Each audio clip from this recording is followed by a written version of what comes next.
une excellente équipe. Alors, ce que je vais faire, sans plus tarder, je vais inviter Mme Boilly à faire sa présentation. Et si elle est en mesure de rester avec nous, ce serait fantastique parce qu'on aura ensuite 4 autres courtes présentations et on prendrait la période de questions pour l'ensemble des 5 présentations par la suite. Alors, notre but, c'est de se garder un petit peu de temps pour ces questions-là après la dernière des présentations. Alors, si tout le monde est prêt, s'il n'y a rien qui brûle, que vous désirez partager immédiatement, parce qu'on est un peu informel là, en passant. Alors, s'il n'y a rien de brûlant, j'inviterai Mme Boilly à faire sa présentation. Et puis, je pense qu'on peut vous donner le contrôle aussi si vous voulez projeter votre présentation. Alors, merci et à vous. Parfait. Bien, merci beaucoup, Linda, pour l'invitation puis pour la présentation. Tout d'abord, je planifiais alterner français-anglais. Est-ce que ça vous convient, faire ça dans les 2 langues? Oui. J'en profite aussi pour vous présenter Jennifer Allen, que je vois à l'écran, qui est une gestionnaire de l'équipe des relations interministérielles. Donc, Jennifer est très intéressée par la conversation, travaille déjà avec vous et va continuer à vous appuyer pour vous encourager dans la mise en œuvre de la loi sur les langues officielles. Jen, can I count on you to project the deck? I would really appreciate that. Thank you very much, Jen.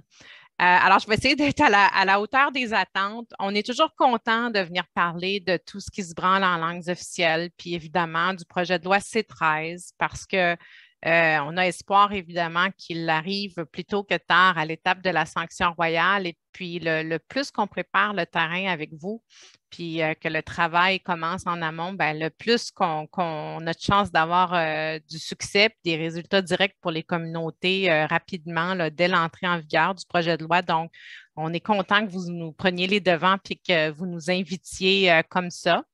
Je ne sais pas si vous voyez le deck. Moi, je ne l'ai pas encore vu apparaître, mais c'est correct. Pendant ce temps-là, je vais compléter un petit peu mon mot d'ouverture.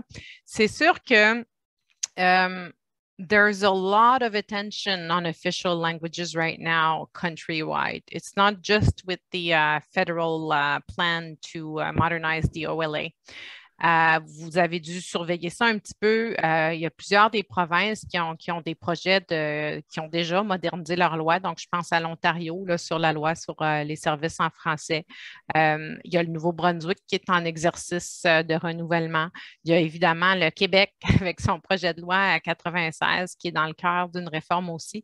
Donc, c'est vraiment, c'est une priorité qui est répandue à l'échelle du pays. Puis, en tout cas, depuis le temps que moi, personnellement, que je travaille sur le dossier des langues officielles, ça fait très longtemps, je pense qu'il n'y a jamais eu autant de traction.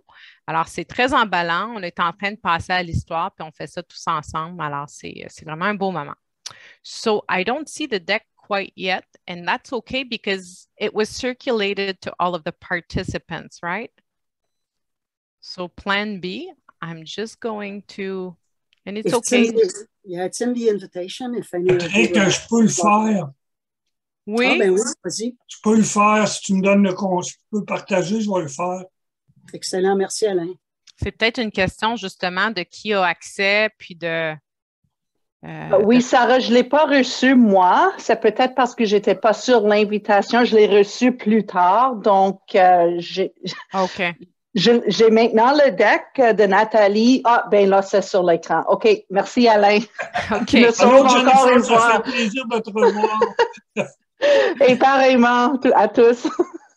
Alors voilà, fait que merci Jen, merci Alain. Je vais vous présenter un petit peu un survol de ce qu'on a dans le projet de loi C13, mais surtout ce que j'aimerais comme vous aider à réfléchir à qu'est-ce que ça veut dire pour vous avec le domaine du patrimoine, des archives, des bibliothèques. Quelle sorte de changements vous pouvez anticiper puis commencer à planifier dès maintenant? On va essayer d'amener la conversation là. Donc, so first slide, content of the presentation. I'll give a brief introduction to what the OLA actually is. a quick overview of the modernization process undertaken to get to C13. We'll go over the objectives of the modernization, the key measures and enhancements that can be found in C13. And then finally, we'll speak to interdepartmental considerations. And I think that's the most important piece. What does this mean for all federal institutions that are subject to the Act? And we'll touch briefly on the next steps of the bill. So we can move to slide number 3, please. L'introduction à la loi sur les langues officielles. Donc, comme la plupart d'entre vous savez sans doute, la loi a été adoptée en 1969. Elle a fait à ce moment-là du Canada un État bilingue au niveau fédéral. On l'a modifié par la suite en 1988 pour refléter certaines des dispositions de la Charte canadienne des droits et libertés de 1982.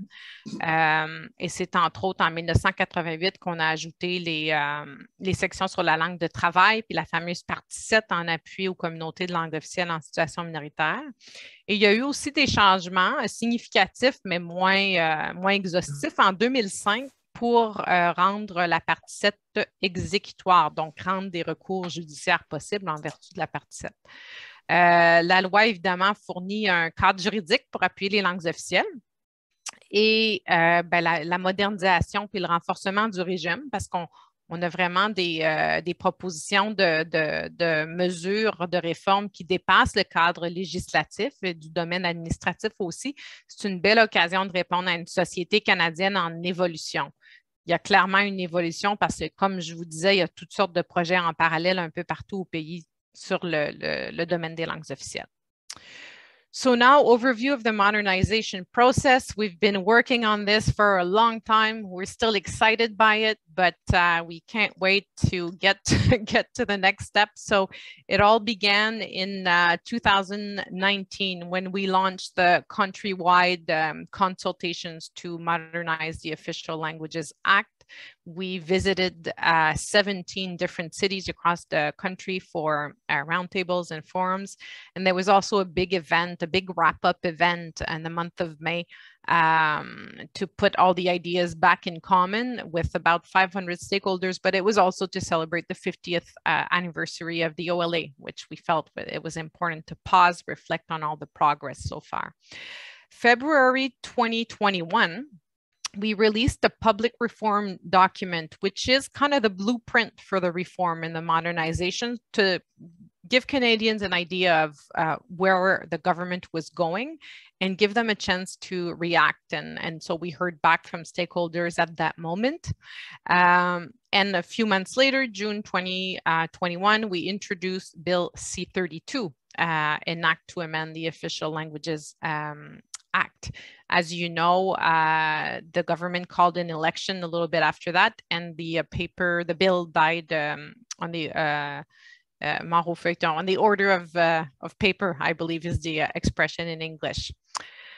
November 2021, new government in place, speech from the throne reaffirmed the government commitment to continue the work and introduce another piece of legislation to modernize the OLA. And so that was reiterated in our minister's mandate letter, Minister Petitpas-Taylor. And finally, in March 2022, we reintroduced Bill C-13, an act for the substantive equality of Canada's official languages. It's important to tell you that Bill C-13 is everything that was in Bill 32, plus probably a dozen, I would say around a dozen amendments and additions. So nothing was taken away from Bill C-32, but the minister did hear from stakeholders and felt it was important to make changes to make sure that all Canadians could see themselves in that bill. And so we added a dozen more changes. Now the next slide. So the objectives of the modernization. So it seeks to achieve the following outcomes. English and French enjoy substantive equality of status in Canada. So an ambitious objective, but very important.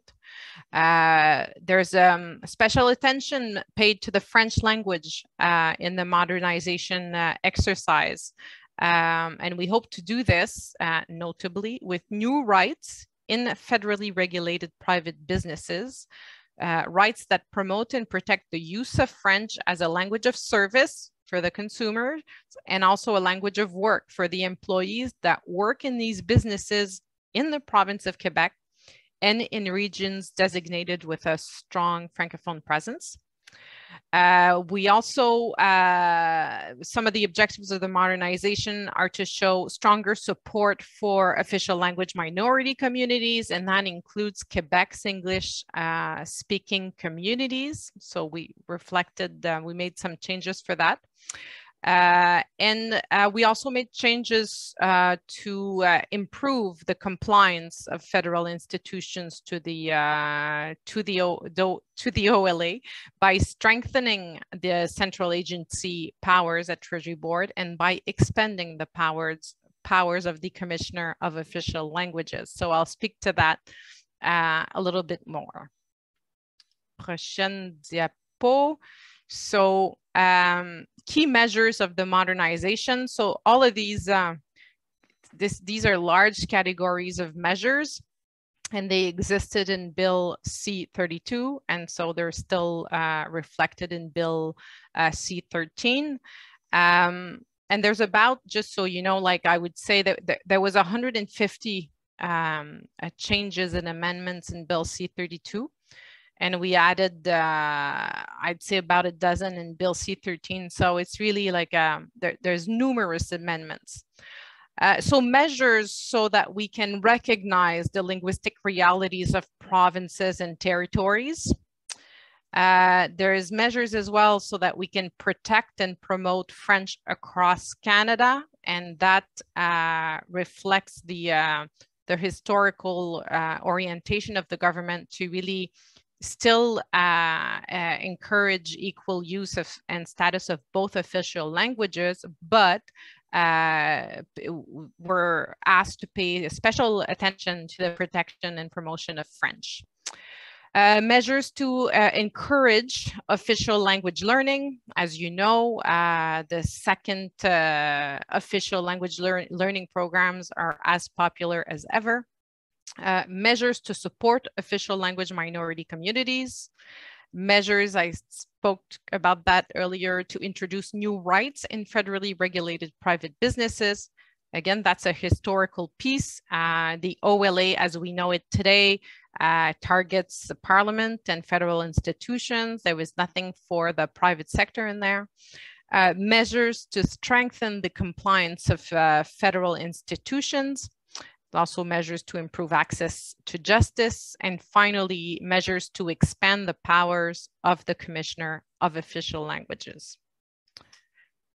Donc, les mesures phares de la modernisation, je vais vous donner un aperçu là, de ce qu'on retrouve dans chacune des catégories. Donc, pour la reconnaissance des réalités provinciales et territoriales et aussi les droits existants des langues autochtones, on a du langage dans le projet de loi C-13 qui reconnaît la spécificité des régimes linguistiques provinciaux et territoriaux et l'importance de la collaboration avec les gouvernements provinciaux et territoriaux. On mentionne aussi explicitement que la loi sur les langues officielles ne porte aucune atteinte au statut, au maintien et à la valorisation des langues autochtones. Donc, voilà ce qui est contenu dans cette section. Prochaine diapo. So now we're touching the categories of measures to increase the protection for French. So what do we have there? We have measures to recognize the role that CBC Radio-Canada plays to contribute through its activities to supporting the vitality of our official language minority communities. There's also a new obligation to adopt a policy on Francophone immigration, which must contain objectives, targets, and indicators so that we can increase Francophone immigration outside of Quebec. So that's a big change. There's also several new commitments to protect and promote the French language because it's in a minority situation in Canada. Also measures to support the development and the promotion of Francophone culture in Canada and to support bilingualism in Canadian diplomacy and promote French abroad. So there are obligations given to the Minister of Affaires étrangères, Global Affairs under Bill C-13. Move to the next slide. Maintenant, des mesures phares en appui à l'apprentissage des langues officielles. Donc, on reconnaît dans le préambule du projet de loi l'importance de l'accès à l'apprentissage de la deuxième langue officielle. On a aussi renforcé l'importance de la prise de mesures par les institutions fédérales pour encourager l'apprentissage, l'acceptation et l'appréciation du français et de l'anglais. Et on a renforcé les possibilités pour les communautés de langue officielle en situation minoritaire de faire des apprentissages de qualité dans leur langue tout au long de leur vie, notamment depuis la petite enfance jusqu'aux études postsecondaires. Je trouve cet amendement-là important pour votre domaine d'activité, tout comme d'autres que j'ai mentionnés sur la diapo précédente sur promotion et protection du français via le renforcement des activités du domaine culturel. Mais celui-là aussi est intéressant en éducation en élargissant le continuum aux études postsecondaires. Je me disais que, évidemment, beaucoup des étudiants qui sont dans les universités puis dans les collèges ont recours aux services d'archivistes puis des bibliothèques. Et alors, c'est d'autant plus important d'avoir des informations là, qui reflètent les connaissances puis l'histoire puis la culture des communautés dans vos établissements. Alors, voilà pour les mesures phares qui portent sur l'apprentissage des langues officielles. Now, the measures to protect the official language minority communities, the institutions in these communities. There's a new commitment to support sector. Oh, did someone say anything? Oh, it must be echo. Okay.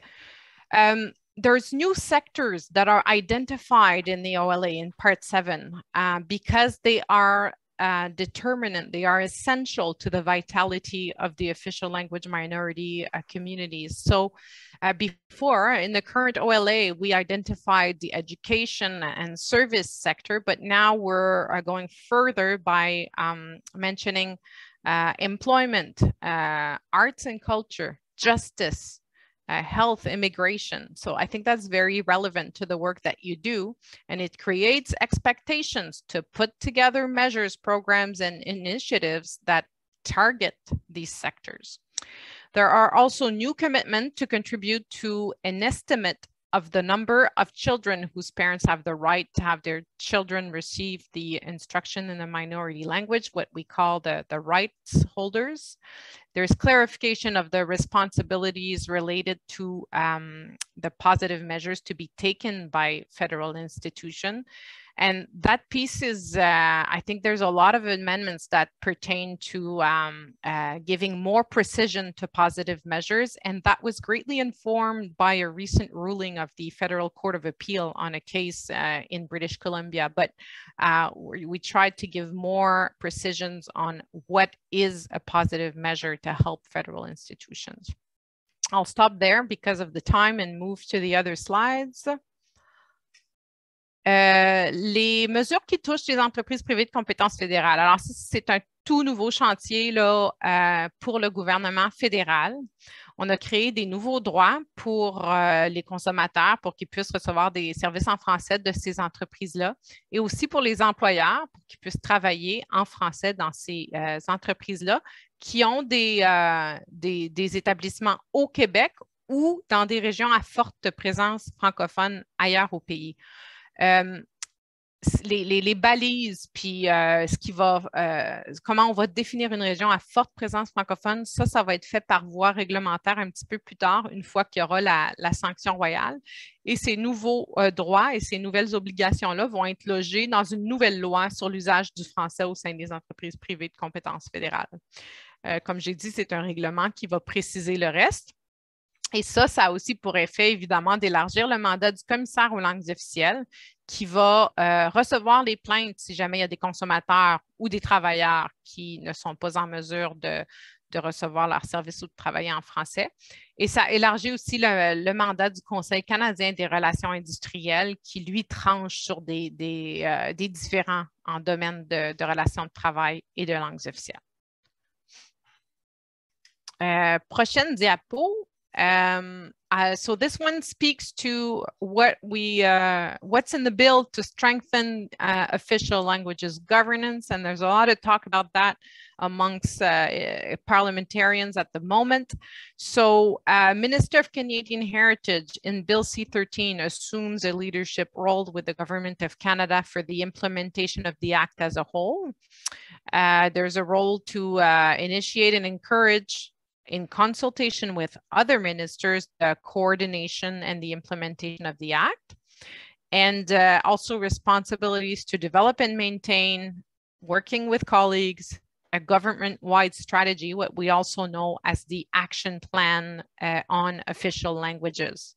So that is for Canadian Heritage, so it's more of an external facing and a horizontal strategy with benefits to Canadians.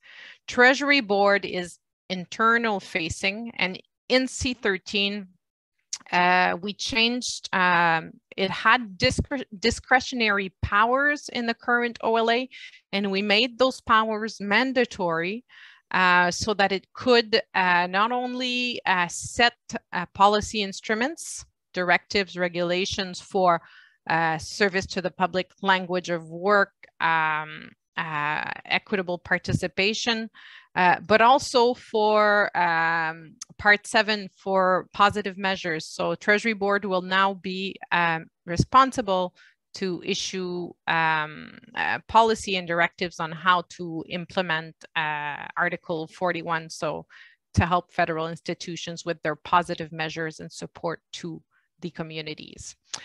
So it's responsible for the les exigences administratives, but it's also responsible to monitor, evaluate, and audit to make sure that the federal institutions are following those sets of policy requirements. Accès à la justice, donc je vais y aller brièvement. On a retiré l'exception qui existait pour le bilinguisme des juges de la Cour suprême. Alors, avec ces 13, les juges de la Cour suprême, il est attendu qu'ils soient bilingues. Et on a aussi élargi des critères pour faire en sorte que davantage de jugements des cours fédérales soient traduits simultanément là, dans les 2 langues officielles. The powers of the Commissioner of Official Languages, so lots of discussions and debate around that lately with the new power for administrative monetary penalties. So under in the Bill C-13, we're proposing 5 new powers for the Commissioner of Official Languages. One of them is to make available to the public his or her recommendations, findings, or summaries of investigations. There's also an amendment so that informal conflict or alternate resolution mechanisms can be used by the commissioner, such as mediation. Commissioner can now enter into a compliance agreement with a federal institution or an entity that's subject to the OLA. It can also issue orders to federal institutions that are not compliant, and that is the strongest power that's given to the commissioner under Bill C-13. Even though there's lots of talks about the administrative monetary penalties, it's really the order issuing power that's the strongest. And finally, there's the commissioner can impose monetary penalties to certain privatized entities or crown corps that are currently subject to the OLA and that work in the transport industry and that offer a service to the traveling public. So 5 new powers for the Commissioner of Official Languages. And we feel that if you look at the series of powers combined with the strengthened role of the Treasury Board for monitoring and evaluating, well, it should be really interesting to see the effect that it will have on compliance there. Alors, j'achève. Considération interministérielle. Alors, qu'est-ce que ça veut dire pour vous? Évidemment, on peut s'imaginer qu'il va y avoir une surveillance accrue puis des programmes de conformité qui vont sans doute être plus robustes de la part du du secrétariat du Conseil du Trésor pour surveiller tout ça. Alors, ça risque de nous faire travailler encore plus que ce que l'on fait déjà, et c'est une bonne chose. Modification à la partie 7 aussi, il y a des nouveaux champs d'action pour le gouvernement. On a nommé tout à l'heure les nouveaux secteurs qui allaient être mentionnés explicitement dans la partie 7 comme ayant des impacts importants sur les communautés. Agriculture en est un, et je vois que dans le cadre de votre mandat, il y a des liens à faire à ce niveau-là. Les institutions fédérales vont devoir se préparer à mettre en œuvre ces nouveaux champs d'action. On peut penser que les rôles puis le travail de vos coordonnateurs de l'article 41, donc ceux qui travaillent avec l'ensemble des programmes dans votre ministère pour vous assurer qu'il y a des mesures positives qui sont prises, bien, probablement qu'ils vont avoir encore plus de travail à faire pour s'assurer que votre ministère appuie là, les nouvelles précisions puis le renforcement de la partie 7. Autre considération, bon, il y a une reconnaissance puis un renforcement dans la loi des engagements des ministères et des institutions qui sont nommées à la partie 7. Donc, il y a des impacts qui sont directs sur Radio-Canada, des impacts directs sur Affaires mondiales Canada, qui va avoir un rôle à jouer dans ses missions diplomatiques pour la promotion du français. Un rôle aussi pour Immigration, Réfugiés, Citoyenneté Canada, avec sa politique d'immigration francophone notamment. Donc, c'est sûr qu'il y a certaines institutions fédérales qui ont des rôles particuliers qui leur sont adressés à eux et à leurs ministres, mais l'ensemble des institutions fédérales vont devoir se préparer à mettre en œuvre là, les changements à la loi. Et évidemment, bien, pour nous, ça veut dire un rôle de liaison soutenu auprès de vous pour vous aider à comprendre qu'est-ce qu'il y a de nouveau avec le renforcement de la partie 7, puis comment vous pouvez vous préparer à mettre tout ça en œuvre. Des mesures administratives. Donc ça, je vous ai beaucoup parlé des mesures phares du projet de loi C13, mais il ne faut pas oublier que dans le document de réforme du mois de février, il y avait quand même, je dirais, une vingtaine de mesures administratives qui ne passent pas par le projet de loi et qui vont toujours de l'avant. Les institutions fédérales y travaillent activement. C'est important d'être au courant parce que ça aussi, ça va avoir un impact sur vous. Donc, il y a entre autres un cadre de responsabilisation puis de reddition de comptes qui va être élaboré pour vous aider puis orienter les actions puis la conformité des institutions fédérales. Un cadre de formation en langue seconde pour la fonction publique, donc très intéressant pour vous, vos collègues, vos employés. Il y a aussi des mesures pour renforcer le rôle des fonctions de traduction puis d'interprétation au sein de la fonction publique. On prévoit revoir les normes de qualification relatives aux langues officielles puis les normes d'évaluation de la langue seconde puis des exigences aussi en matière de langues officielles. Et on explore des flexibilités pour les langues officielles pour soutenir là, une meilleure représentation des employés autochtones là, dans les rangs de direction de la fonction publique. Donc, ça vous donne un aperçu, mais je vous invite vraiment à aller voir le document de réforme là, qui présente l'ensemble des mesures. Donc, prochaine étape, c'est le processus législatif. En ce moment, le projet de loi est toujours à l'étape de la deuxième lecture et on attend là, quand même, je crois, on espère de façon imminente, mais que des études soient déclenchées par les comités parlementaires, le comité du Sénat puis le comité permanent de la Chambre des communes.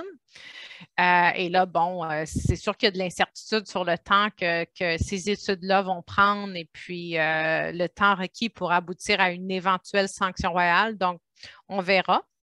Et une fois qu'on aura obtenu la sanction royale, on se croise les doigts, automatiquement, il y a 3 chantiers d'élaboration de règlements qui seraient ouverts pour clarifier davantage le concept des mesures positives sous la partie 7,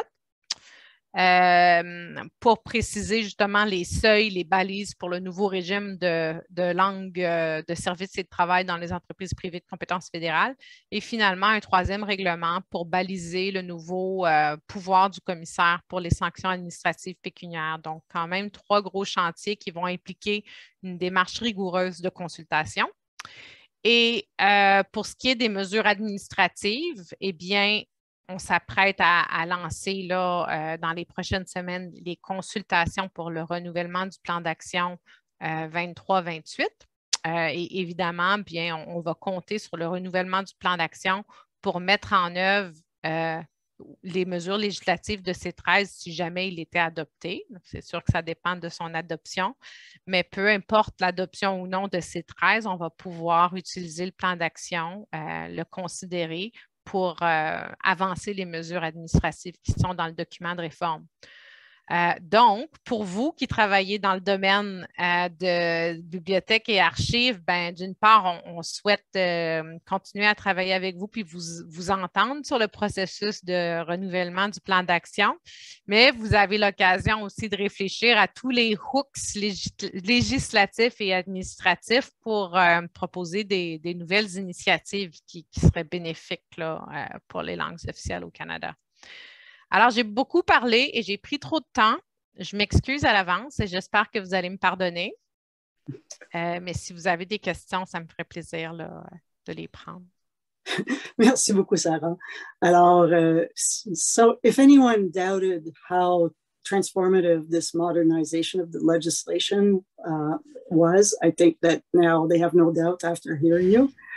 And it really sets the stage nicely for the other, for the four panelists that are going to talk about some of the things that are happening in the world of official languages. On est vraiment en ébullition en ce moment, tant au niveau de la recherche, les états généraux sur les langues officielles, oui. Du de l'activisme peut-être en perspective, etc. Et les quatre panélistes suivants vont chacun et chacune nous donner un aperçu d'un volet de tout ceci.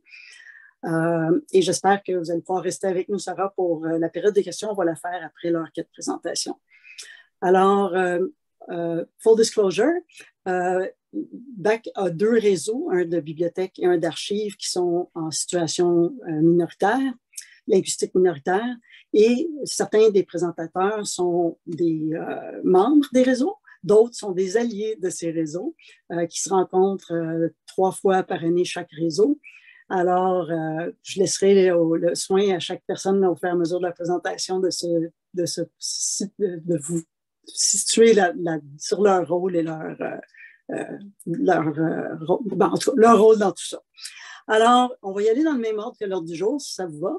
Et on va commencer avec Alexandre. Alors, à toi, Alexandre, et puis on va te donner le contrôle de l'écran si on peut.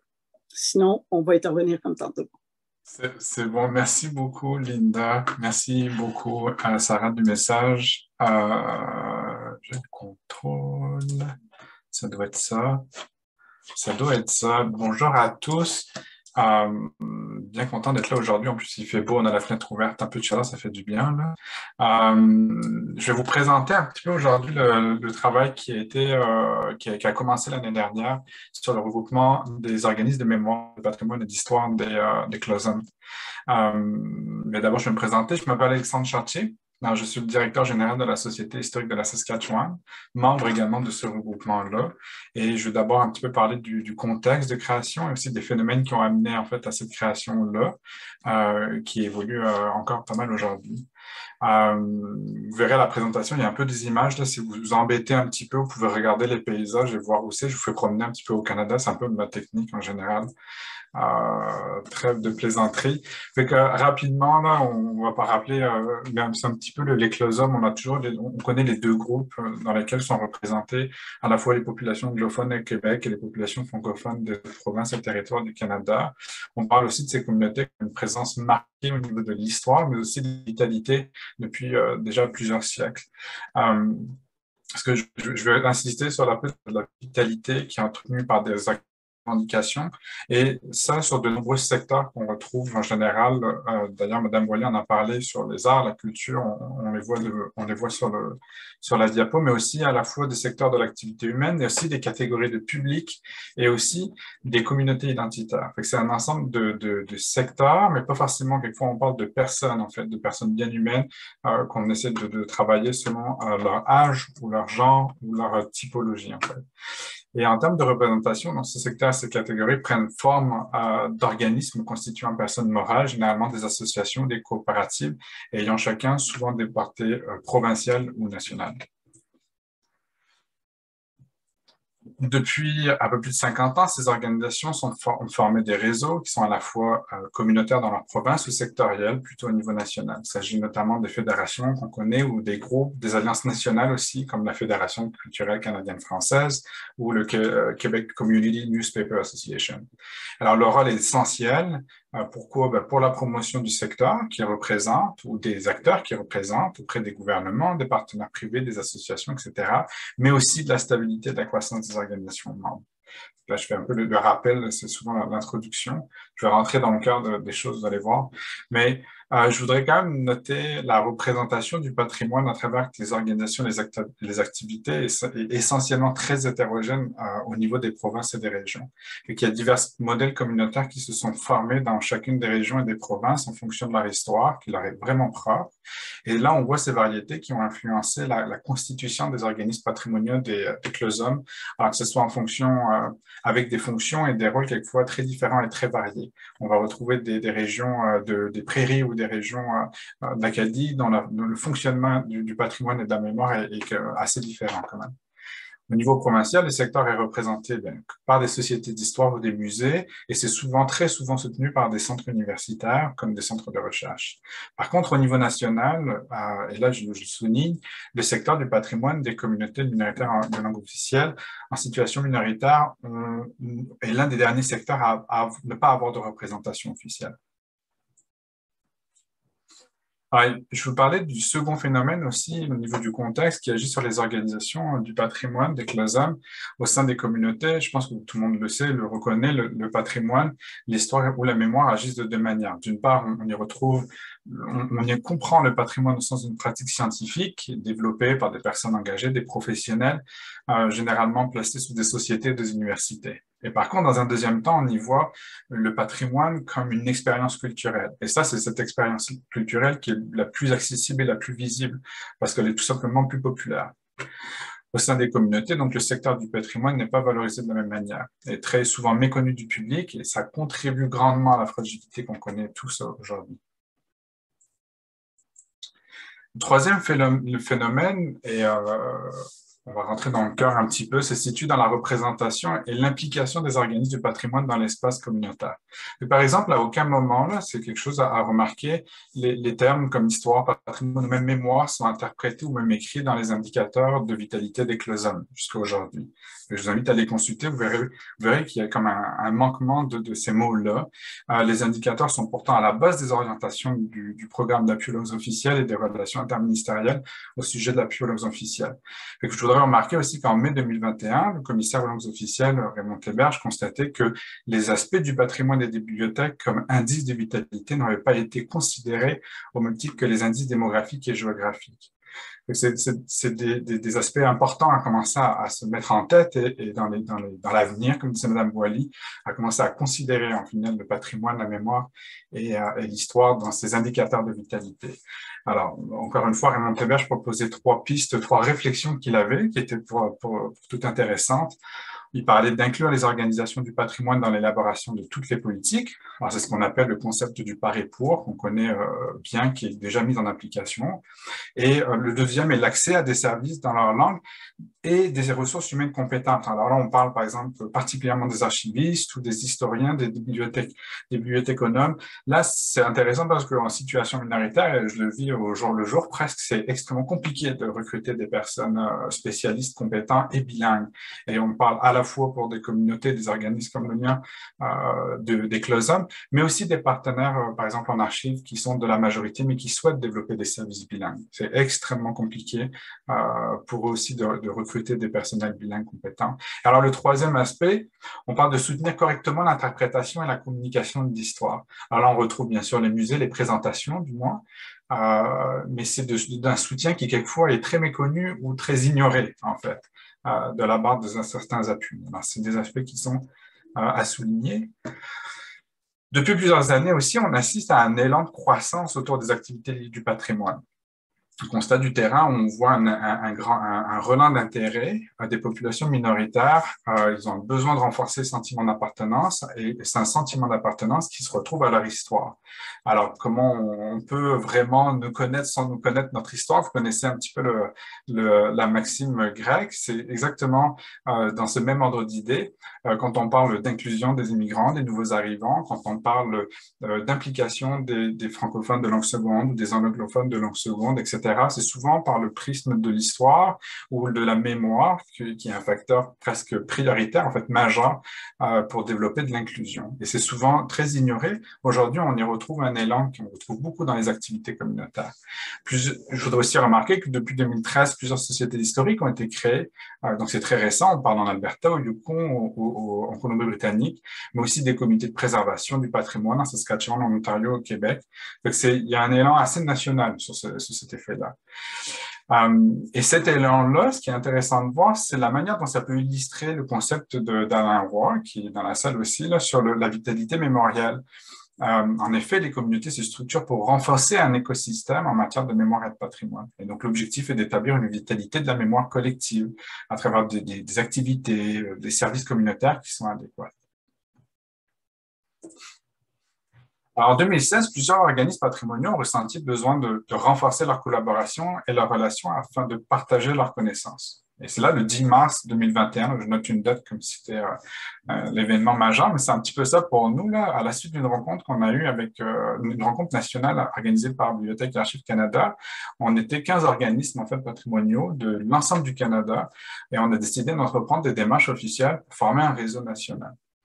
Donc là, les enjeux qu'on avait étaient très communs, c'est-à-dire ancrés sur la fragilité et l'isolement des organismes patrimoniaux, mais aussi le manque de connaissances et d'expertise au sein des organisations et l'absence de représentation fiable au niveau national.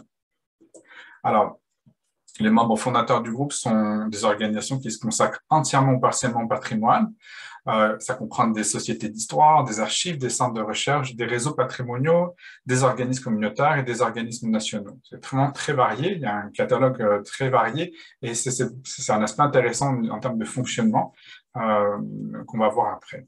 Donc, en plus de présenter une diversité de fonctions, les membres représentent aussi toutes les régions du Canada, y compris les minorités francophones et anglophones au Canada. Très tôt, les membres ont adopté aussi la vision d'établir une organisation nationale sous la forme d'un réseau. Au cours de l'été et l'automne 2021, le groupe a organisé 17 réunions pour établir les bases. Une enquête a été envoyée aussi aux membres pour renforcer les orientations et la prise de décision. La mission, vous la voyez là, c'est mobiliser, soutenir et représenter les entités dédiées au développement de la vitalité de la mémoire et au rayonnement du secteur de la mémoire, du patrimoine et de l'histoire des Cloisons du Canada. Les mandats du réseau s'articulent autour de 3 axes. On a un premier axe, qui est la communauté de pratique. Le second est un écosystème favorisant la vitalité mémorielle. Et le dernier, la représentation nationale. Donc, dans un premier temps, le réseau souhaite encourager la collaboration et le partage de la connaissance et d'outils. Le concept de communauté de pratique, qui est développé par Étienne Wenger, nous a semblé un bon moyen en fait, pour répondre à la problématique de connaissance et d'isolement des membres. En fait, la communauté de pratique s'articule autour de 3 dimensions. L'engagement mutuel des membres, donc à développer de la confiance et de l'ouverture de l'entraide, une vision commune qui se crée au fil du temps par une prise de conscience des préoccupations qui nous rassemblent, et la production et le partage des connaissances, de ressources et d'outils qui permet aux membres de communiquer, de trouver des solutions et des exemples ou des modèles à suivre. Ensuite, le réseau, on souhaite renforcer un écosystème qui favorise la vitalité mémorielle des communautés. Fait que ça, c'est intéressant parce que le mandat souhaite mettre en place des mécanismes de valorisation de la mémoire de l'histoire, de la préservation aussi, mais aussi de la recherche à travers les structures disponibles sur chaque territoire. Donc, l'objectif n'est pas de transformer les communautés, mais plutôt de les encourager dans une perspective ouverte à intégrer des musées, des archives, des sociétés d'histoire et l'ensemble des organisations dans chacune des communautés. Il y a l'idée de prendre conscience de la mémoire qui est déjà présente sur le territoire. Je donne un petit exemple. Souvent, comme je dis en Saskatchewan, on se retrouve avec 4 musées françaiscois 2 archives locales, voire 3 archives. Et ces ensembles-là, qui sont pour le coup des organismes incorporés, ne sont jamais intégrés au réseau Francescois, par exemple. Des organismes ne sont jamais présentés, en fait, en tant que tels. Donc, ils sont complètement ignorés par le réseau. Pourtant, c'est des acteurs majeurs dans chacune de leurs communautés. Enfin, le réseau joue également un rôle de mobilisation et de représentation du secteur du patrimoine. Je vais reprendre, j'ai pas repris le mot activisme de Linda, là, mais on n'est pas à ce niveau-là encore. C'est quand même un mot fort, là. Mais l'existence, c'est la présence d'une voix nationale vis-à-vis aussi les autorités publiques et communautaires aux enjeux du secteur. Ça, c'est une dimension qui, encore on le voit, est un travail immense à faire en termes d'éveil. Le but du jeu, bien sûr, est d'accroître les capacités des organisations et des institutions du secteur.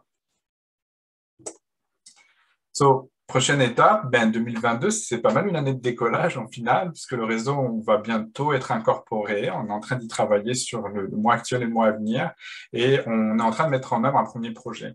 Au cours de cet été et de l'automne, on souhaite identifier et recenser l'ensemble des organisations patrimoniales œuvrant dans les closomes, dans tout le Canada. Et à la fin du projet, on souhaite avoir un aperçu assez exact du secteur qui sera accessible et publié. J'ai fait un peu plus court que toi, Sarah. Je vous embête là. Non, mais je vais laisser la place aux autres. Là. Merci beaucoup. Merci beaucoup, Alexandre. Alors, on va garder les questions encore une fois pour la fin. Je te remercie. Et puis, on passe à Jody. So, Jody, over to you. All right. I must admit, I didn't realize it was a presentation format today, so I will try and talk off. I had some sort of notes that were prepared, but I guess just first, and I didn't prepare a presentation. Alexandra always prepares such nice, very professional looking things, so I can't compete with that. But maybe we'll keep, be able to rattraper un peu de notre temps, since mine will be short. All right, so just a little bit about myself. I'm an archivist for the Eastern Townships Resource Center, which is an accredited archive center in the province of Quebec. So we're accredited by the Bibliothèque et Archives Nationales du Québec. And also am part of the Quebec Anglophone Heritage Network. So I'm the vice president for that as well. And have a fairly good network of English-speaking heritage organizations that were associated with across the province. And I think, in speaking to or reflecting on the changes that are coming up with the OLA, as well as some of the current climate in the province, I think, and then reflecting on vitality of memory as proposed by Alain Roy, I think it's really important right now because historically, I'll just go back in Quebec anyway, there are so many organizations that smaller historical societies that are committed to the preservation of documentary heritage as well in English, that are working with very small budgets, a volunteer basis, as Alexandra alluded to. In these places, it's very difficult to find appropriate personnel with the experience and the knowledge to be able to preserve and disseminate. And as we know, being able to take archives from an official language minority community in whichever province, either French outside of Quebec or English in Quebec, to be able to make those accessible in some way through digitization, that involves an incredible amount of support institutionally for various services, as well as the knowledge that is involved in proper digitization and dissemination of that material, and then doing something with it. And so I think really the dissemination of archival material has, in many ways, is probably the most vibrant and varied aspect of what has been done in the past and what we're working towards. There are such a variety of different types of projects, heritage projects, that preserve just talking the context of Quebec, that make use of the documents from the English-speaking communities in various ways, which is so important to the ecosystem of the vitality of memory, to have lots of different activities where they be heritage fairs or interpretive panels. And of course, the documentary heritage makes up all of the things that go into the preservation and promotion of these heritages across the province. And so much of it is the importance of multiple narratives as well throughout. There are so many different stories of belonging. This memory vitality or vitality of memory in official language communities is really important to the sense of belonging for that community in the place that they're located in. I know for example, Kwan is working on projects. They had 2 cycles of one that was called Identity and Belonging in English-speaking Quebec, and working on projects that really promote belonging and the identity of English speakers as an official language minority community in Quebec. But it's just to be able to further promote all of the different organizations from all over, all of these communities in English in Quebec, French outside. All of the small communities that are throughout the country have such varied histories, heritages, and to be able to make those,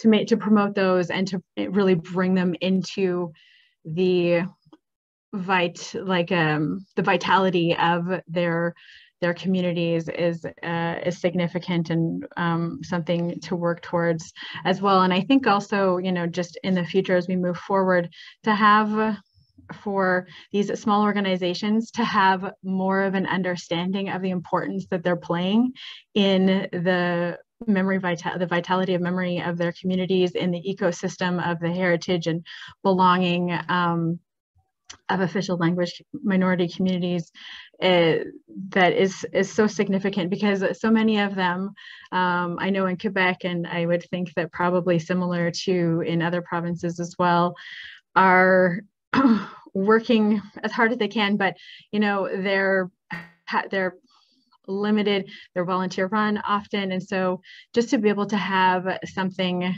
or to be able to have a better understanding, and to give them the tools and resources that they need, or the information that they need, or the outreach that needs to be done, so they can better understand and appreciate how what they're doing is contributing to such an essential part of vitality of memory and the ecosystem that it is. And I think the regroupement that Alexandra presented is such an important part of being able to draw across many communities and resources, and to be able to share ideas and knowledge across all of that is really important. But just in speaking to archives in particular, being able to make these available in the official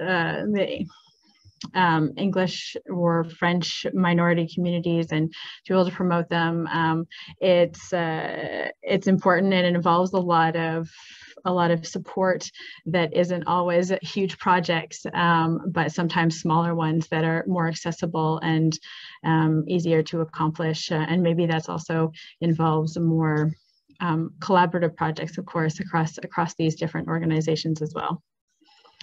Thank you. Thanks, Jody. I think it's important for a network like ours to also give space to the issues that are very real and very specific to the English language minority communities in Quebec. And to your point about memory of vitality being important to identity, I think Lorraine was sharing something recently that it's not only important to identity, but to well-being, potentially. There's research into that. So very interesting, des belles pistes de recherche et de discussion à venir. Alors, merci, Jody. On va aller maintenant avec Robert Talbot, du clos. Over to you, Robert.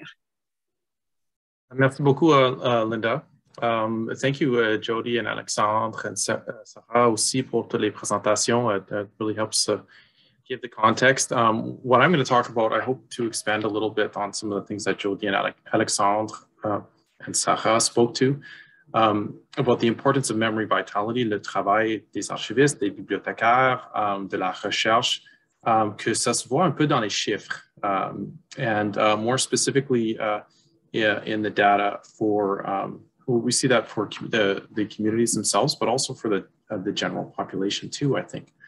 Alors, moi, je m'appelle Robert Talbot, je suis gestionnaire de recherche au commissariat aux langues officielles du Canada.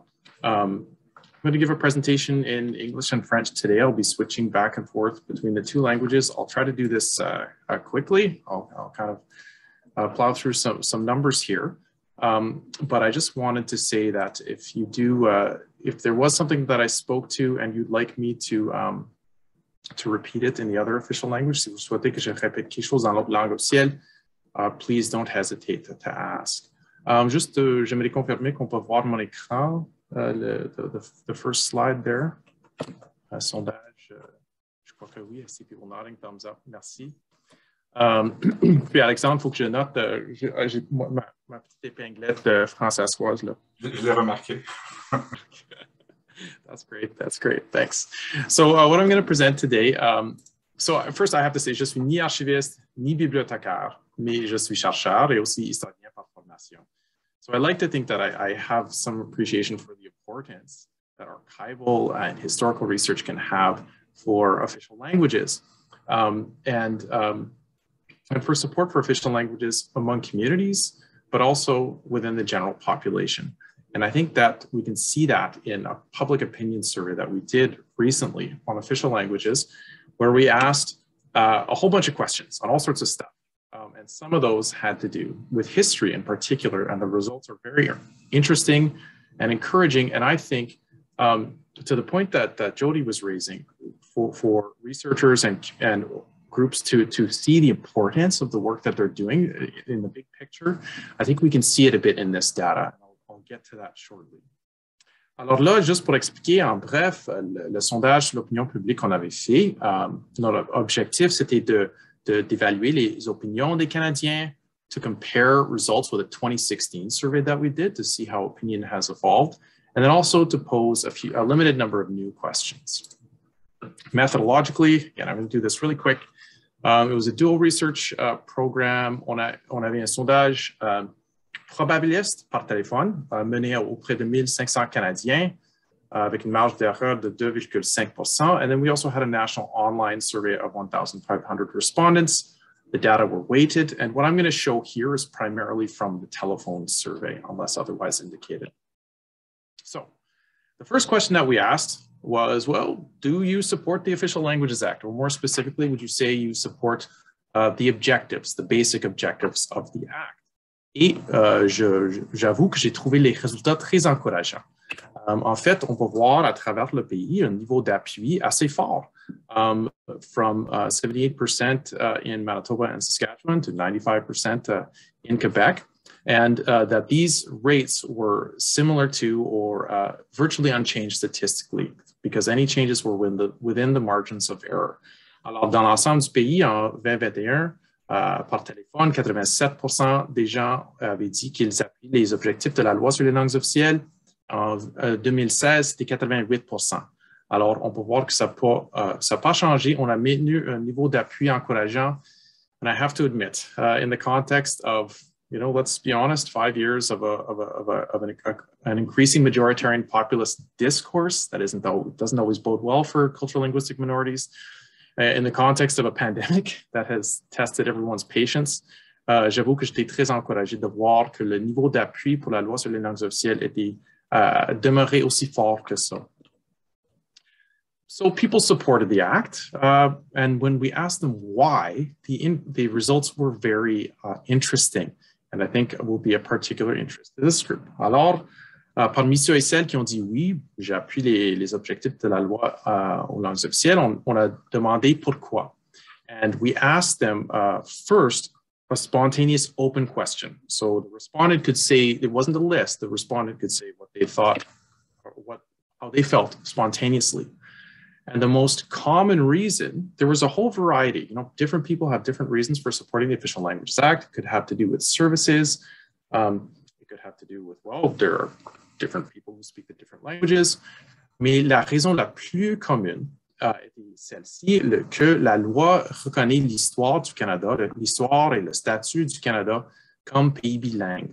So this one mattered to people. So history matters to people. And this was the most common spontaneous response among respondents. And I think that helps to drive home the importance of the archival, library, and historical research work that we're continuing to do today. But it wasn't just the most common reason overall. It was the most common reason among virtually every population group that was studied.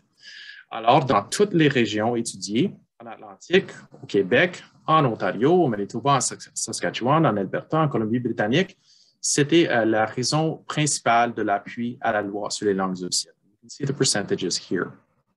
But I found that very interesting. It wasn't just one region where this was the most common answer. Looking at different demographic groups, we can see that it was common among different age groups. And it was the main reason that spontaneously given by respondents from different age groups, regardless of language, whether mother tongue, English or French mother tongue or other mother tongue. Alors, c'est pas juste l'affaire des anglophones ou des francophones ou des allophones. And also among those born in and outside of Canada, we can see that the results were interesting. So what I find interesting and what this suggests for me is that this value of this story of having this history of two different languages coexisting has been successfully transmitted between age groups, but also to newcomers. Alors, c'est pas juste les personnes qui sont nées au Canada qui pensent que c'était important, mais c'est aussi des gens venant d'ailleurs du monde. So those were the results of that question when people could give an answer of their own. But what about when we asked them directly about the question? Alors, on avait ici, c'était la troisième question du sondage. Au Canada, nous avons deux langues officielles, le français et l'anglais. Cela signifie, entre autres, que les citoyens peuvent obtenir des services dans la langue de leur choix.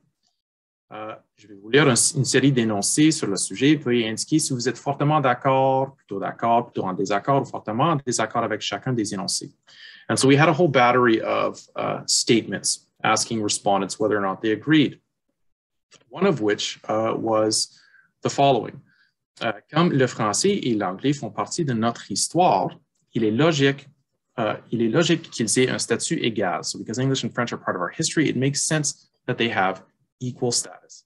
And support for that statement was very high. We can see that 50% of people strongly agreed with that statement, and another 30% of people said they somewhat agreed with that statement. Alors, ça donne environ 80, ou je pense que ça fait 79 en total. Of course, there were people who did not agree with that statement, and that's fine. Not everyone is going to agree with every statement. Mais 4 sur 5, quand même, c'est pas rien, n'est-ce pas?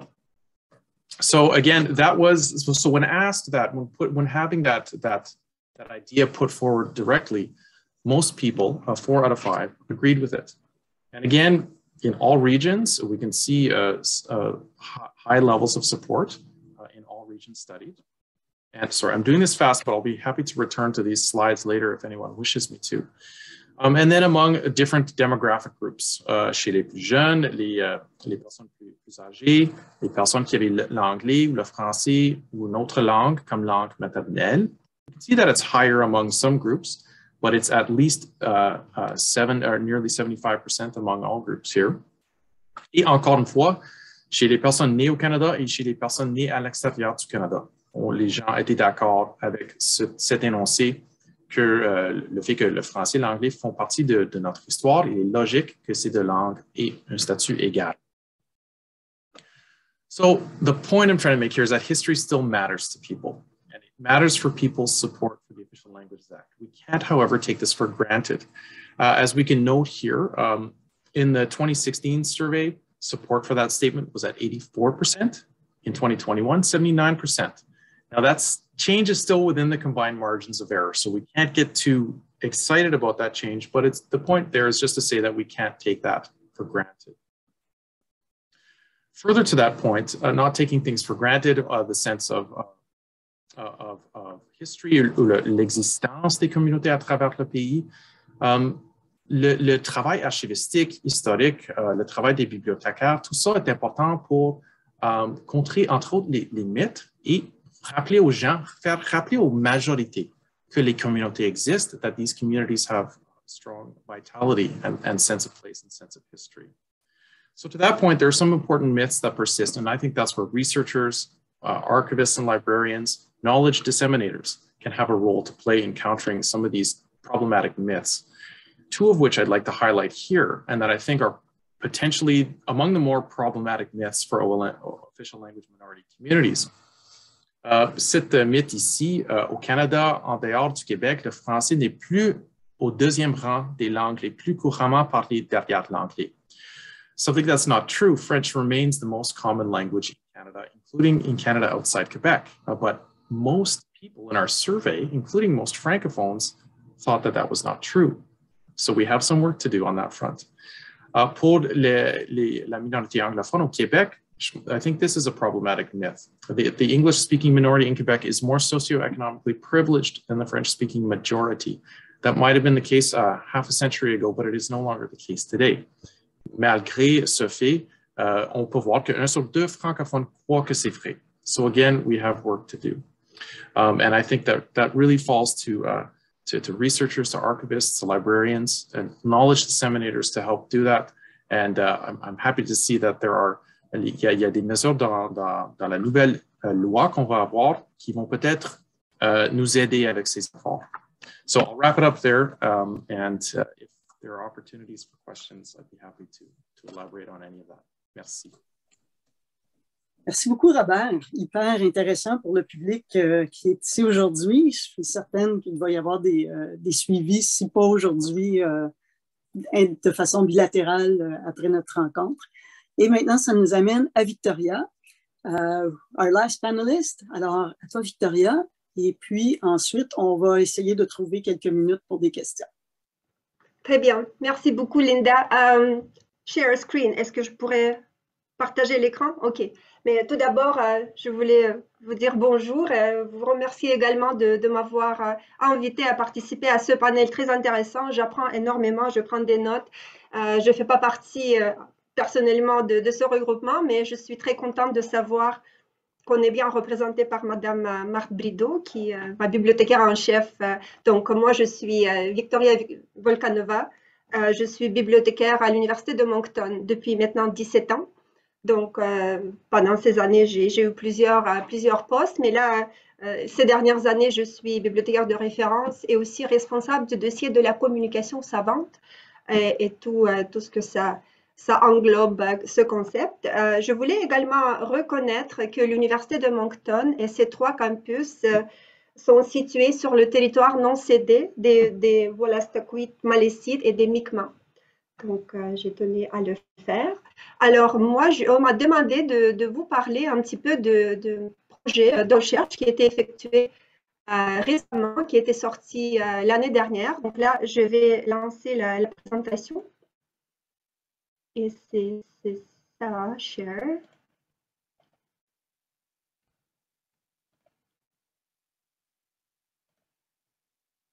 Est-ce que vous la voyez? Très bien, vous m'entendez bien aussi. Alors, il s'agit d'un projet de recherche intitulé « Portraits et défis de la recherche en français en contexte minoritaire au Canada ». Oups, non, excusez-moi, je n'allais pas le faire. Je voulais quand même m'attarder un petit peu sur les chercheurs principaux de ce projet de recherche. C'est l'Institut canadien de recherche sur les minorités linguistiques, hébergé ici à l'Université de Moncton, dont le directeur général, c'est Eric Forgue, que vous connaissez sans doute. Et le deuxième chercheur principal de ce dossier, c'est la chaire de recherche du Canada sur les transformations de la communication savante. Et le professeur Vincent Larivière, encore une fois, une sommité en matière justement de la communication savante et tous les chiffres et les tendances, etc. Donc, je vais vous allez voir, je vous présente un petit peu le projet de recherche. Alors, c'est ça, le projet a été pas subventionné, excusez-moi, commandité et appuyé de façon très étroite par l'ACFAS. Donc, on a travaillé de près avec les gens de l'ACFAS. Et puis, le lancement qui a eu lieu l'année dernière, c'était quand même c'était un grand événement. Puis, je pense qu'il y a des répercussions qu'on voit encore, puis le travail n'est pas terminé du tout. Alors, moi, je me suis jointe à l'équipe de recherche un petit peu en retard. En fait, j'ai vu l'annonce de ce projet déjà entamé.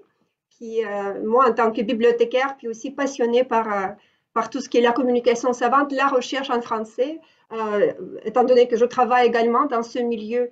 Donc, la question me touche beaucoup. Et aussi, personnellement, j'ai fait mon projet sabbatique au sein de la chaire de recherche avec Vincent Larivière il y a quelques années. Donc, quand j'ai vu la description du projet, je me suis offerte comme personne ressource. Puis, ils m'ont incluse dans l'équipe de recherche. Donc, j'étais là tout au long.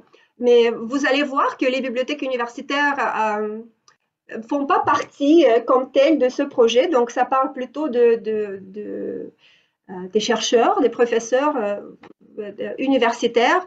Mais je vais vous parler, je vais essayer d'amener ça au sujet de discussion d'aujourd'hui, c'est-à-dire à l'impact sur les bibliothèques universitaires.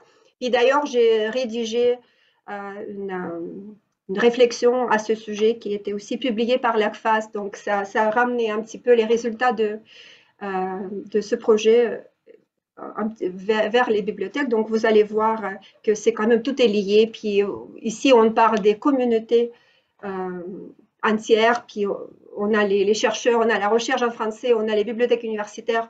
Donc, dans le contexte de CLOSM, on est tous interreliés.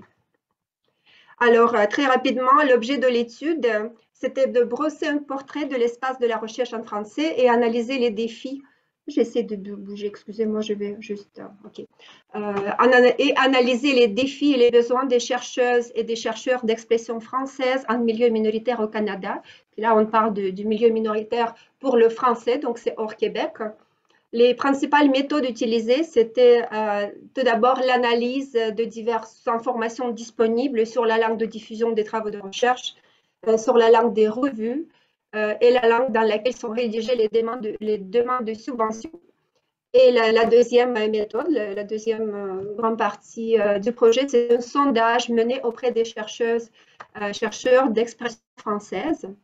Alors, très, très rapidement, j'ai quelques extraits qui viennent directement du rapport de recherche. Donc, qui sont les chercheurs d'expression française au Canada? Ici, vous voyez quelques chiffres. Donc, au total, on parle d'à peu près 65 000 chercheuses et chercheurs d'expression française partout au Canada, incluant le Québec. De ce nombre-là, à peu près la moitié sont hors Québec en contexte minoritaire. De ce nombre-là, on a 7 000 personnes dont le français est la langue maternelle. Et donc, parmi ceux et celles, on a 4 000 et quelques les professeurs et chargés de cours universitaires. Donc, c'est le public qui nous intéressait. Et parmi ce nombre-là, on a eu à peu près un petit peu plus que 500 participants au sondage de notre étude. Donc, très rapidement également, pour brosser un portrait d'université où travaillent ces chercheurs et chercheuses d'expression française en contexte minoritaire. Donc, vous voyez ce graphique assez clair. Donc, 65% travaillent dans une université de grande taille, 35% dans une université de petite taille. Et de là, on a 19% qui travaillent dans une université francophone hors Québec, 29% dans une université bilingue et 3% travaillent dans un campus francophone d'une université anglophone. Et les autres, la moitié travaille dans une université anglophone. Donc maintenant, juste pour ramener ça un petit peu à notre contexte, donc je vous cite une petite partie de la préface qui a été rédigée par Valérie Lapointe-Gagnon de l'Université d'Alberta. Donc, nous faisons face à un contexte où les écosystèmes qui permettent la conduite de recherche en français au Canada sont fragilisés ou littéralement détruits. Donc, on parle d'une grande perte pour l'avancement de notre société, bien sûr. Donc, le rapport de recherche démontre toutes les difficultés que les chercheurs de langue française en contexte minoritaire ont dans tous les aspects de leur travail. Donc, et pour amener ça aux communautés francophones CLOSM, les universités, campus et programmes de langue française sont des piliers du développement des communautés francophones au Canada. Ils façonnent un espace de vie intellectuel, culturel et sont un vecteur d'enrichissement et un lieu de dialogue en français en contexte minoritaire. Donc, ça vient du rapport. Puis à ça, j'ajoute une petite citation qui vient du rapport de recherche que Alain nous a gentiment fourni. Encore une fois, je n'étais pas au courant, c'est tout frais, c'est tout nouveau.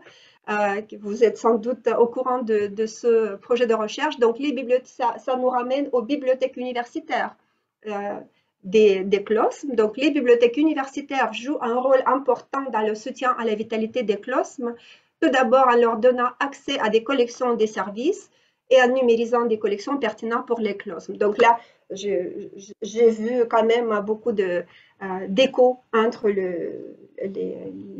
communautés en général, les institutions, les universités et les bibliothèques universitaires. Puis vous allez voir quelques points saillants qui viennent pas nécessairement du rapport comme tel, parce que comme j'ai dit, on ne s'est pas arrêté sur les questions des bibliothèques, mais ça découle. Puis moi, j'ai rédigé, comme j'ai dit, cet article-là qui était rajouté, qui était une réflexion préface aussi au projet. Donc, ça parle des bibliothèques universitaires qui sont des alliés à la recherche.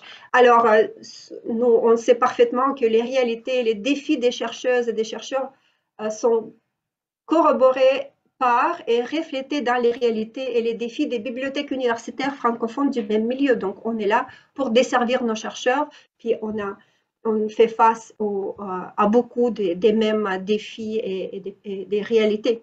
Donc, plus particulièrement à l'Université de Moncton, vous avez parlé de l'Acadie dans d'autres présentations déjà. Donc, on est en Acadie, on a une situation linguistique assez particulière parce qu'on est minoritaire dans la région de l'Atlantique anglophone. Nous, puis l'Université Sainte-Anne en Nouvelle-Écosse, on est vraiment les seuls. Puis, on a aussi des rapports de proximité avec nos collègues québécois. Donc, on nous inclut souvent, tout le temps, dans tous les, pas tout le temps, je ne devrais pas dire ça, mais on a de très bonnes relations de travail avec nos collègues québécois. Donc, c'est quand même les rapports de proximité. On est tout seul, puis on n'est pas loin. Donc, on nous inclut. Alors, ça, c'est notre contexte particulier. Et donc, nous, en tant que bibliothèque universitaire, en tant que fournisseur de services, de ressources, on met des efforts et on a une obligation de fournir les interfaces, la documentation, les services, la formation, bien sûr. Donc, tout doit être disponible en français. Mais c'est là où on rejoint les défis de nos personnes enseignantes et chercheuses et personnes étudiantes également, c'est que la publication scientifique se fait, comme vous savez sans doute, majoritairement en anglais. Donc, ça crée des problèmes de taille pour notre communauté universitaire et ça affecte la capacité des bibliothèques universitaires de langue française, j'allais dire en milieu minoritaire, mais pas uniquement, hein, parce que c'est la même chose au Québec, ça change rien. La publication scientifique se fait en anglais, donc ça affecte notre capacité de fournir un accès adéquat et équitable à l'information. Il y a aussi d'autres facteurs qui affectent nos réalités, puis notre capacité de fournir justement cet accès. Et les coûts d'abonnement, je vais juste en nommer quelques-uns, puis je vais passer à travers. Chaque facteur est sujet d'une présentation en soi. Les coûts d'abonnement et d'achat des ressources électroniques, les coûts déjà astronomiques, puis qui augmentent régulièrement. L'oligopole des grands éditeurs commerciaux, ça c'est justement un article phare publié par professeur Larivière il y a quelques années, puis qui est cité maintes fois, puis qui démontre justement cette triste réalité. Les réductions de budget qu'on a chaque année, on fait face à ça.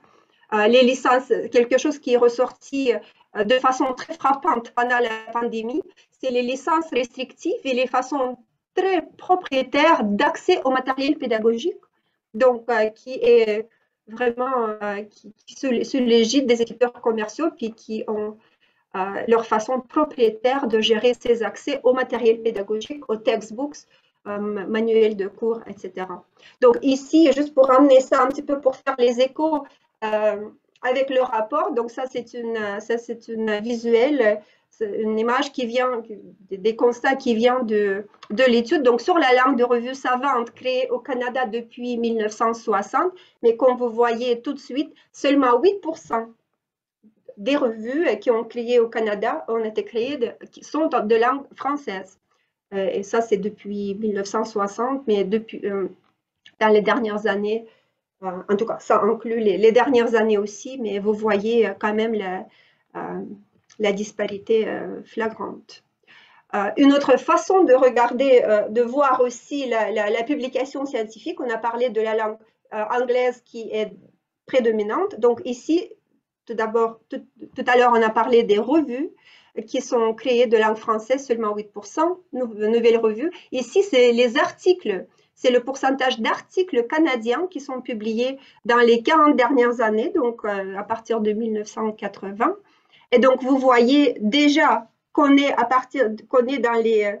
dans les 15% les plus élevés, à partir de 85%, mais vous voyez l'augmentation très nette dans tous les domaines d'études, les sciences naturelles, bien sûr, ça frôle 100%, surtout les sciences médicales, les sciences médicales et les sciences sensorielles, mais aussi les sciences sociales, on voit une augmentation nette, puis la même chose pour les arts et humanités, malgré une petite baisse, ça ne cesse à augmenter.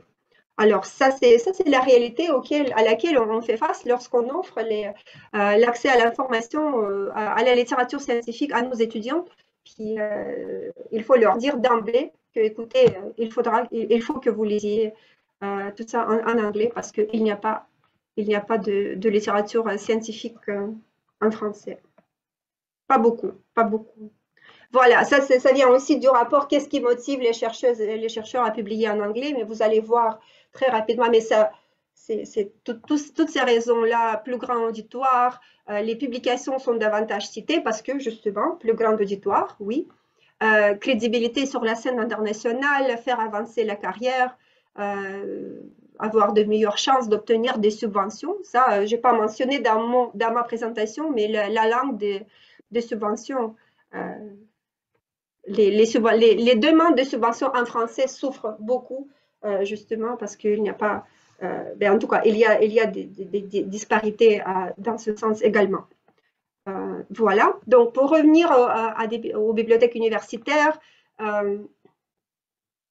on comprend que l'accès systématique et équitable à la recherche publiée demeure une composante essentielle de l'infrastructure de la recherche du Canada. Donc, on parle des chercheurs, mais au cœur de tout ça, c'est l'accès systématique et équitable à la recherche publiée, puis à la recherche de nos chercheurs francophones.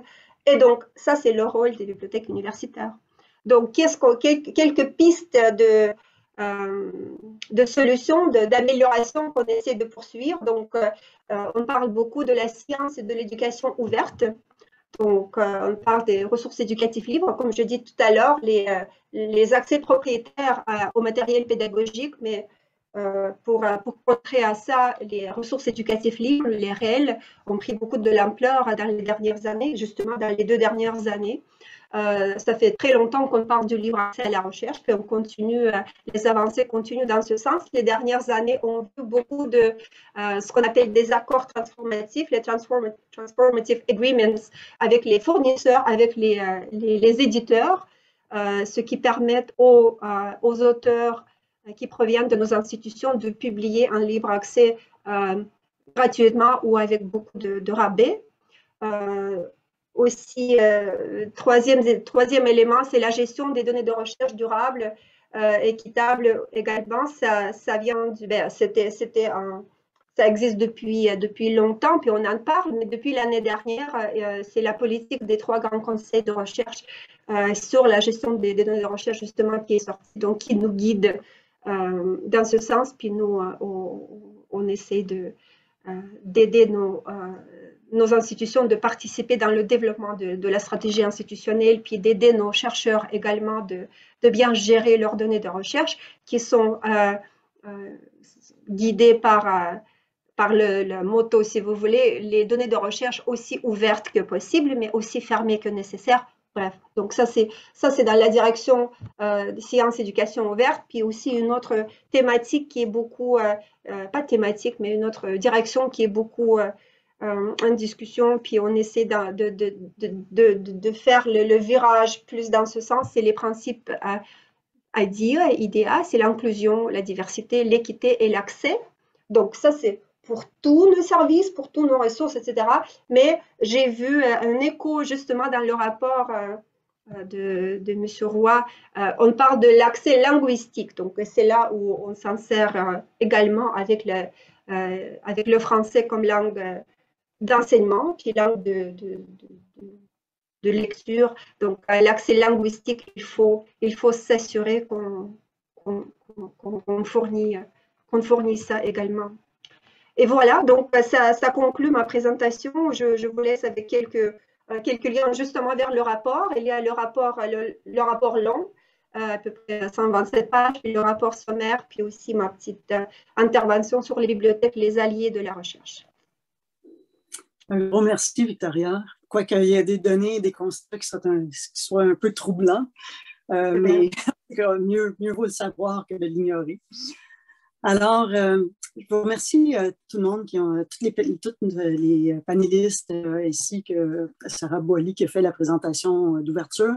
Ce que je vais faire, parce qu'on est en retard un petit peu, je vous suggère qu'on limite ça peut-être à 2 questions, mais qu'on s'engage à faire suivre les questions si vous en avez auprès des gens, parce que je suis consciente qu'il y a des gens qui avaient des engagements subséquents et qui doivent nous quitter. Qui étaient moins, en tout cas, qui ne comptaient pas rester pour la deuxième partie. Alors, s'il y a des questions brûlantes, je vous suggère de peut-être lever la main ou de mettre ça dans le chat immédiatement. Et puis, sinon, ce qu'on fera, c'est qu'on va faire la courroie de transmission entre les questions et les panélistes suite à notre après-midi aujourd'hui. Alors, Patrick, est-ce que tu vois une question brûlante en quelque part? Je le mets toujours un petit peu sur la sellette comme ça, là, mais c'est parce que je ne vois pas tout. Je ne vois pas de questions, je vois 2 micros ouverts par contre. Donc, allez-y, Alain ou Michael, si vous avez des questions. Oui, bonjour.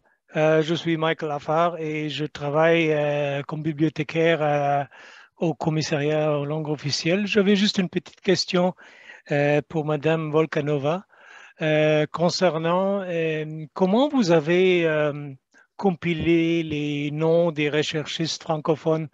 Est-ce que c'est peut-être pas toujours évident qui est francophone, qui n'est pas francophone? Je comprends probablement, vous avez vu les chiffres de statistiques. J'imagine que ces chiffres viennent de Statistique Canada, mais je me demande est-ce que vous avez comme contacté chaque université, chaque institut privé, comment vous avez compilé tous les noms de chacun et comment les contacter? Mais c'est exact. Alors, merci pour la question. Je sais que ce n'était pas moi personnellement qui l'a faite, mais je sais que les membres de l'équipe ont compilé les données de différentes façons à partir des sites web des universités, à partir de la liste des institutions francophones hors Québec. Puis il y a eu des contacts aussi, les contacts directs avec les institutions. Puis après, on a essayé de faire promouvoir notre sondage via l'ACFAS, via les contacts directs avec les institutions. Donc, on a essayé vraiment de créer un net pour attraper le plus. Donc, vous avez vu le taux de participation, quand même 500 participants, c'était bien. Mais on a visé beaucoup plus, c'est ça ce qu'on a eu. Mais les chiffres proviennent de toutes ces ces points d'information. Statistique Canada, probablement, il y a eu quelques sondages qu'on a pu identifier qui portaient spécifiquement sur les chercheurs et sur la langue de la recherche. Donc, on a essayé de tout compiler pour avoir le tableau le plus proche de la réalité. OK, merci beaucoup. OK, alors c'est une excellente question. Alors, ce que je vais faire, j'ai menti. Avant d'aller à la deuxième question, je voudrais juste laisser peut-être, Sarah a mis quelque chose dans le chat, puis j'aimerais peut-être lui laisser l'occasion de le mentionner parce que c'est pertinent à ce qui vient d'être discuté lors de la dernière présentation. Oui, merci. Puis, merci pour l'ensemble des présentations. C'était vraiment intéressant de vous entendre sur le sujet. Bien, c'est ça, c'est sûr, dans le projet de loi C13, il y a des mesures en appui à la recherche, puis il y a des mesures qui portent spécifiquement sur la production de contenu puis la diffusion en français. Donc, je pense que ça, c'est encourageant pour créer, nous permettre d'accrocher des programmes puis nous aider à renverser la tendance. Je pense qu'on va avoir des opportunités. Puis aussi, dans le document de réforme, il y a un engagement du gouvernement à renforcer les activités de recherche pour nous permettre d'aller chercher des données sur les communautés. Fait que je pense qu'on peut se permettre d'espérer puis de proposer des idées pour aller plus loin. C'est tout. Merci beaucoup. Oui, non, c'est tout à fait pertinent, puis c'est vraiment des mesures qui vont être bienvenues. Alors, je vais aller pour la deuxième question à Lorraine. Hi, everyone. Sarah, I have a question for you, but I first wanted to thank everyone for their great presentations. Sarah, if I understood, we're also asking you questions. Did I have that right, Linda? Now's the time.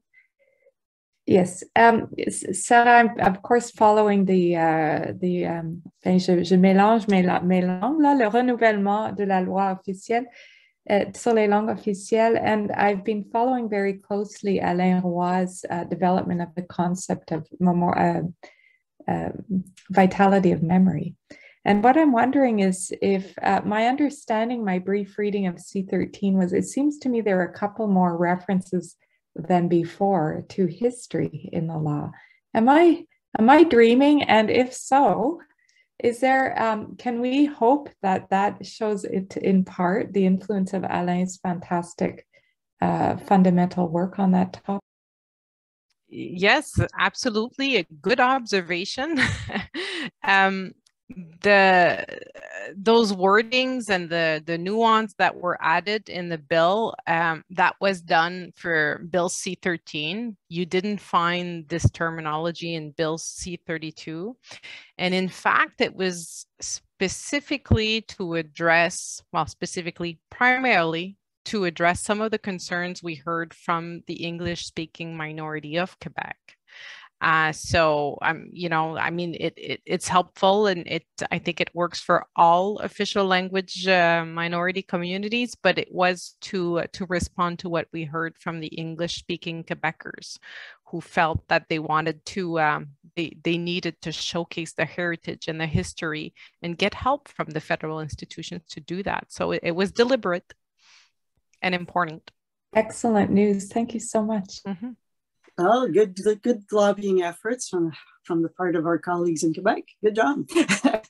All right. Alors, je vous avais dit que je vous en tiendrai à 2 questions. Je remercie tout le monde. Ça a été vraiment extrêmement intéressant. Je pense qu'on pourrait continuer longtemps, mais je suis consciente que vous avez